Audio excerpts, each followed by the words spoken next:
দেখো বন্ধুরা, স্নান টান করে বসে পড়েছি আর সব কিছু ঝুড়ির ভিতরে সব ঢাকা। এই দেখো সব ঝুড়ি দিয়ে ঢাকা আর কি। আর কি কি রান্না হয়েছে একবার দেখিয়ে দেবো আমি। সবার প্রথমে আগে দেখাবো আমি এক হাঁড়ি ভাত, এই দেখো। তারপরে দেখাবো এখানে, এই দেখো গাঢ় গাঢ় করে আমার পেঁয়াজ দিয়ে মুসুর ডাল করেছি, একদম মুসুর ডাল করেছি।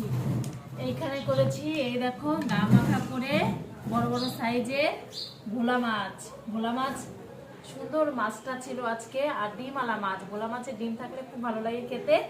ডিমওয়ালা মাছ এই দেখো বেগুন দিয়ে করেছি আমি, পুরো গা মাখা করেছি সরষে বাটা দিয়ে, দেখো পুরো। তারপরে করেছি গরম গরম ভাতের সঙ্গে আলু আর উচ্ছে ভাজা।